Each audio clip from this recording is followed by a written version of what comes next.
9টি বিয়ের পর এবার মুখ খুললেন ইসলামিক বক্তা মিসবাহ। শোনেন, এটা শরিয়া কিংবা রাষ্ট্রীয় আইন দিক থেকে তো এটা অপরাধ নয়। 20 বছর আগে আমি ছাত্র জমানায় বিয়ে করেছি, পারিবারিকভাবেই অল্প সময়ের মধ্যে সেটা সেপারেশন হয়েছে, পারিবারিক যে কোনো বনিবনা না হওয়ার কারণে। এরপরে যাকে বিয়ে করেছি তিনি এখনো আমার সঙ্গে আছে, সেখানে আমার 4 সন্তান আছে। আমার বিরুদ্ধে আমার বর্তমান দ্বিতীয় স্ত্রী নাইমা কেন পড়েছেন সেটা স্বাভাবিকভাবেই অনুমেয়। সে কোনো একটা চক্রের হাতে অবশ্যই পরিচিত না হয় 1 বছর আগে, যেখানে বাসায় আমার মোবাইল তিনি অনায়াসেই ব্যবহার করতে পারেন, তিনি লক জানেন, তারও ফিঙ্গার দাও আমার মোবাইলে। তিনি কেন আমার হোয়াটসঅ্যাপকে আমার অগোচরে তার ডিভাইসে নিয়ে রাখবেন 1 বছর পর্যন্ত, এবং আমার বেডরুমে সিসি ক্যামেরা কেন দেবেন?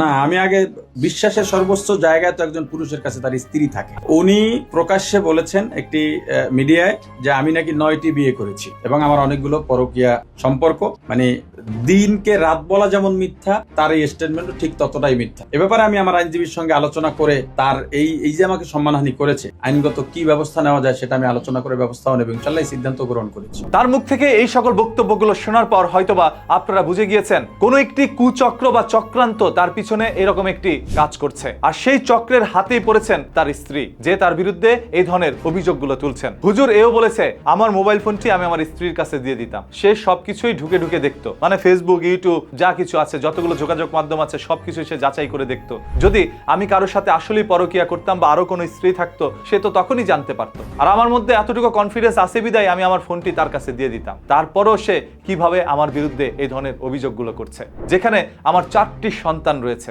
এর আগে আমার প্রথম বিয়েটি হয় পারিবারিক আনুষ্ঠানিক ভাবে, সেই পারিবারিক বিয়েটি আবার পারিবারিক ভাবে ভেঙে যায়, আমরা সেপারেশনে চলে যাই, সেটা খুব দ্রুতই চলে যায়। পরবর্তীতে আমি আবার বিয়ে করি, তাকে নিয়ে আমি সংসার করি, সেখানেও আমার বাচ্চা আছে। সো এই 9টি বিয়ের বিষয়টা খুব সুন্দর করে হুজুর এখানে ব্যাখ্যা দিয়েছে। আমি জানি হুজুররা এই বিষয়গুলো বিশ্বাস করবেন, যারা বিশ্বাস না করবেন তারা নিচে কমেন্ট করে জানান। বর্তমান সময় একজন হুজুরের কতগুলো বউ লাগে, কতগুলো মেয়ে লাগে, যেখানে তারা 70টি হুর পাওয়ার আশায় অনেকেই জান্নাতে যেতে চান, সেখানে পৃথিবীর বুকেই কেন আপনাদের 70টা লাগে? এরকম প্রশ্ন অনেকেই করছে। ভাই আমি না কমেন্ট বক্সে চেক করলে এর চেয়ে মারাত্মক বাজে মন্তব্য আপনারা পাবেন, যেগুলো আমি একজন আলেম মাওলানাকে বলতে চাই না। সর্বশেষ, হুজুরদের পেছনে যেমন শুধু শয়তানি লাগে না, মানুষ বেশি কিছু অমানুষও লাগে, যারা হুজুরদের মান সম্মান ক্ষুণ্ণ করার জন্য এই ধরনের চক্রান্তগুলো সাজান। আর সেই চক্রের হাতেই হয়তোবা তার স্ত্রী পড়েছে। এটা আমার অভিযোগ না, হুজুরের অভিযোগ। যে আমি নাকি 9টি বিয়ে করেছি এবং আমার অনেকগুলো পরকীয়া সম্পর্ক।